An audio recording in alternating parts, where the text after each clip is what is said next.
Now, let's now turn to the sciences. Good.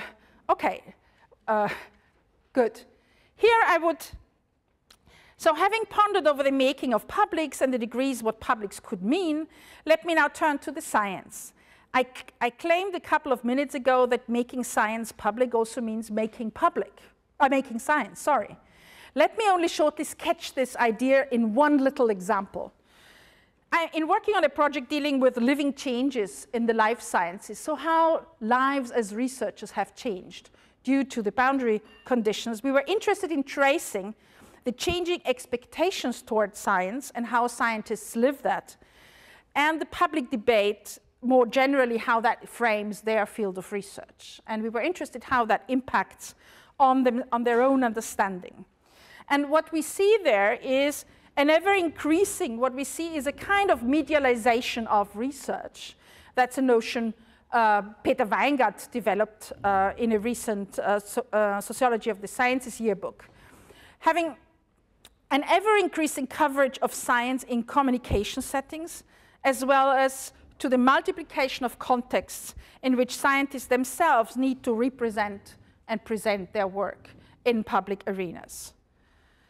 But it also alludes to the taking over of forms and formats of media type, I would call that, communication, the values that guide communication and representation in these environments, but also the strategies of argumentation. These move also into other contexts, such as funding contexts, assessment exercises, and self-representation. And I could give you a number of examples of researchers telling that if you have 2 minutes in front of an evaluation committee to explain your research, you just get very media-like. You just say the good things, the great things you have done, and you never speak about anything else, okay? Medialization of research does not point only to those elements which are covered by press, TV, or radio whatsoever, but it is the format, the way things get modeled and codified, which matters. Strong medialization tends to not only shape society, but also how researchers contextualize and value their own work. It means buying into an economy of promise. It creates a specific temporal imagination of research, the immediate innovation as a central value for making choices in science, and the belief of a controllable and shapeable future. The normative imaginary of the successful researcher gets reinvented. That means that stories told about research and being a researcher have a tacit long-term impact with regard to the aim of scientists' epistemic pursuit, as well as in terms of the skills and virtues expected from a scientist as a person. In that sense, storytelling becomes important. It opens up and it closes down certain issues, and thus becomes a question of responsibility. Now,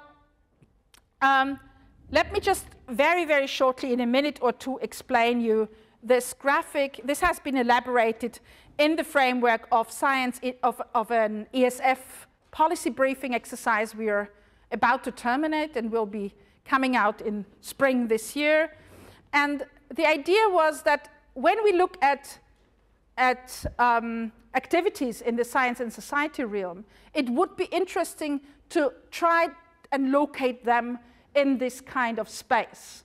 And we distinguish on the two axes, big science and small science, and this is of small science in the sense that big science is this idea of a corpus of objective knowledge, an institution of power, while the small science is a practice deeply engaged with societal values, etc.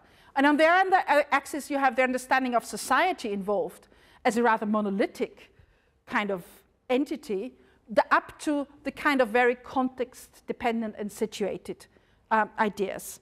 And in that sense, when you look at what the predominance of what gets financed and supported, it's many of the time, be they called engagement or not engagement, it's many of the times more big S and more big society and more big science than on the other end. So the idea would be to question, can we kind of shift and move that up in the sense to kind of think of the more unsure and fragile ways of addressing this issue, to admit the kind of context dependency of our conclusions, and thus to enrich maybe on a long term also other activities that are more on the communication end.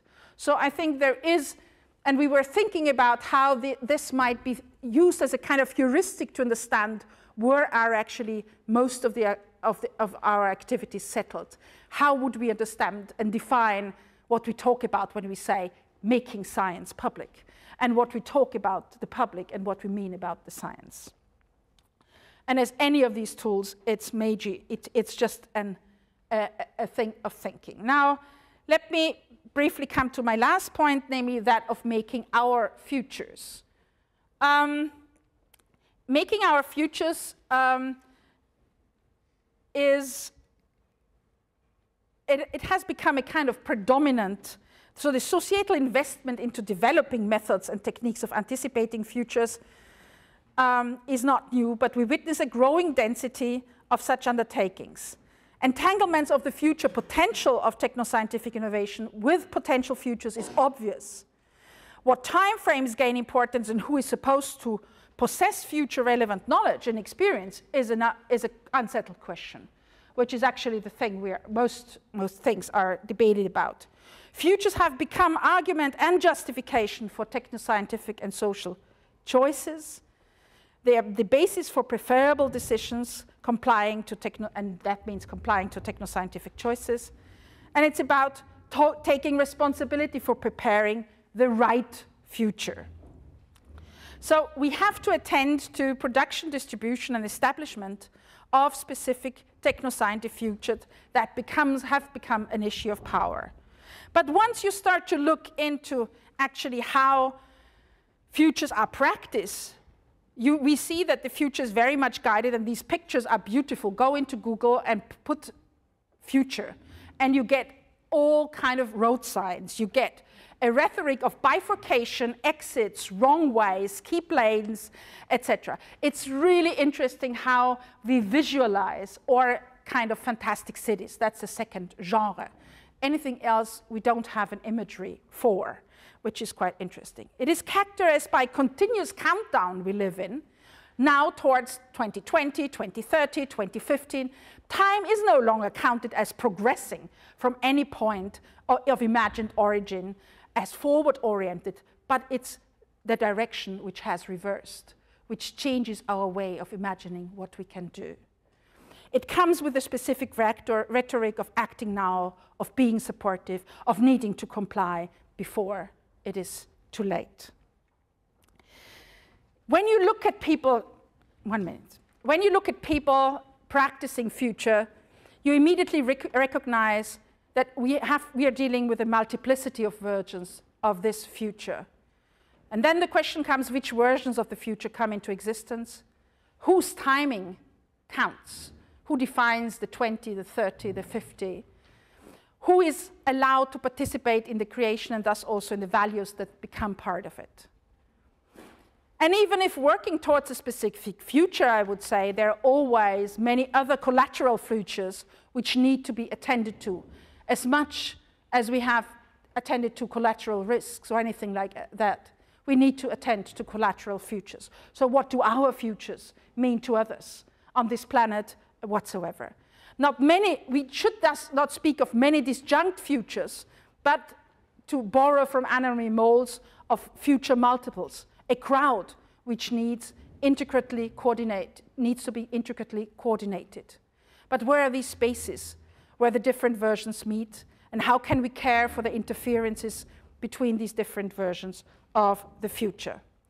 In that sense, I would say, so far we have managed to establish what I call a disciplining democracy. Our idea of democratizing democracy, the opening up of technoscientific decisions-making processes to broader societal constituencies, of admitting that different values need to get voice, has not moved as far as our discourse has. We far more prefer still the big S in science and the big S in the society, even if things get labeled differently. Multiplication, we have produced the multiplication of theaters of persuasion rather than theaters of experiment, of trying out things, of admitting failure. It's a tendency to taming, guiding, and educating the public, In that sense, democracies have been disciplined in the double sense of the term. 3 short conclusions. I think with law, I would invite to look at much more at the hinterland, which he calls the hinterland, the bundle of indefinitely extending and more or less routinized and costly literary and material relations that include statements about reality and the realities themselves. So actually he points at that we need to understand reality possibilities, impossibilities, probabilities, so our methods produce, and in that sense, there's a lot of responsibility engaged. And the hinterland should also draw our attention to the non-said. And in that sense, our interest should not be only the battle zones, which we are very fascinated by, but it should be the comfort zones. So where do we settle and why do we think that's the place where we settle? And why are we happy about that? That is as much important as it is the other way around. The second is making science public means to engage with future making. We cannot avoid that. That not necessarily in the classical way. It is not only about inviting more people to imagine 2020, 2030, 2050, or whatever will be next. Much more I plead to move away from a logic of choice, which I pointed at in the beginning, between one future or another, to a logic of care, using in analogy Anne-Marie Moll's logic of care. That means shifting our attention to the multiple places and constellations, to the diverse practices and experimental thinking. It's thinking in terms of accompanying processes and not of moments. It's moving away from conceptualizing the citizen mainly through his or her individual right to choose. But maybe it's about reintroducing the importance of the collective thinking and engagement with broader moral questions related to scientific and technological innovations. And here I'm back with Calon. The public good, the good public is not necessarily one which embraces science and technology in an unconditional way. The diversity of interests and projects, he said, that are included in those collectives that reconfigure nature and society are important. It is the self-organizing, resisting, questioning public which needs much more attention, both in the policy realm and in research. Maybe it is about understanding their stories about technoscience and society as important spaces of innovation and resistance, to use Descartes' vision, resistance to dominant narrative of institutionalized power structures. Thank you.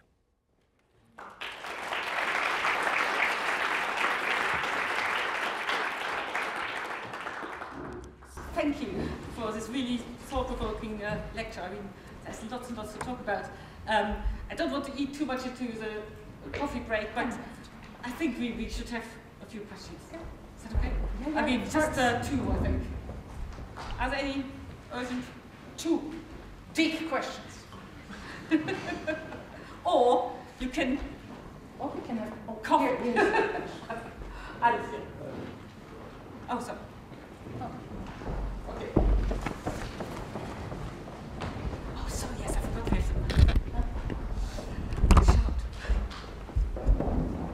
Hi, it's to link 2 points that you made. One was on the medialization of science, which I felt was a slightly problematic term as a media studies scholar, and also I assume probably there was just stuff you missed about unpacking the processes which come to bring about science in the public through the media that I felt was missing in your talk maybe, but obviously you couldn't cover everything, but it did seem like a bit of a gap, and I do sometimes worry about the way in which science studies doesn't think about some areas of science studies don't necessarily think about the politics of bringing science into the media, and the way in which the public can be part of that, and that can be part of public engagement, especially with new media.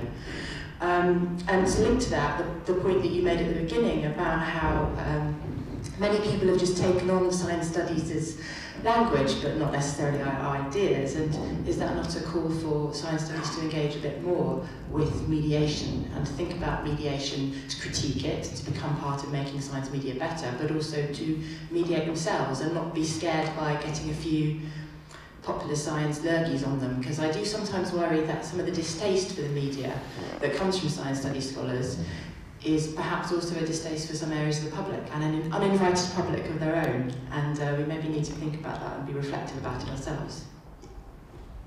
Thanks for these kind of 2 questions. First of all, what I was interested at when I opened up this medialization, I was interested in how narratives of scientists themselves, about the logic that is changing in the way they represent themselves, how that impacts their own understanding of what good science is. And so in that sense, I did not go into pondering over whose fault that is or whatever, but it's about the fact that in their ordinary work environment, they're increasingly forced into structures where they are invited, I would say, to go out, to do this and that communication, to present themselves in these and that contexts. And their imagination is that the story has to have a particular kind of format, and that changes over time their own self-understanding of what can be told in the public arena and what not. And I think this is an important point. If we increase the amount of presence, we also increase the amount of dominant storytelling, which might have also an impact on how we understand science. So that was not really geared towards media in that sense. And I use the term medialization because that ties into a discussion that goes on, which Peter Weingart has kind of stimulated. But the second is, I mean, I agree with you over what you're saying. It's about, and also engaging with politics. That's a very ambivalent business, actually, because how much control do you have over the transferable good, and that is a real concern. But actually, it is about kind of trying that out, and I would definitely say, yes, this is one way of engaging, is actually to kind of impose or to kind of repeatedly try to transform a way of thinking, which is not evident, because we are not the only transferer and transformer, in particular when it comes to politics. So I suppose that STS is only the little screw, among many other screws. I think one more small question, and then I think we better have coffee. I hate to be between you and coffee. Exactly. But Sujata.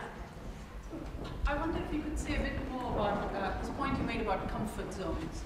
I think you sort of alluded to the fact that in science studies, we love controversies, right? The field has sort of grown, expanded, developed around following the latest stuff that hits the media headlines. And it's fantastic, you know, there's a lot of data to collect, there's lots of stuff out there that you can look at. But what about all the other questions? So, I mean, because I like the phrase kind of non-controversies, you know, defining work maybe in relation to that which isn't controversial at the moment. But I wondered if you could say a bit more about what you meant by these comfort zones, some examples. Maybe. I mean, actually, you're right by stressing that much of the research that gets funding and public attention is actually around things that are regarded as problematic and where there is kind of public debate around. And I'm always wondering what our knowledge is, what kind of knowledge are we delivering in that sense, and where does that feed into, et cetera, et cetera. And in that sense, I got more and more interested, like, to look into debates, also in the debates we have around technologies. There are moments in the debate where people refer to things which they think are good things, are settled, are well for them. And I'm more and more interested in understanding how these two things cohabit in one space, and whether understanding what makes them feel comfortable. So that's why I say this kind of comfort zone where they think, I don't know about it, but I think it's okay. What happens there?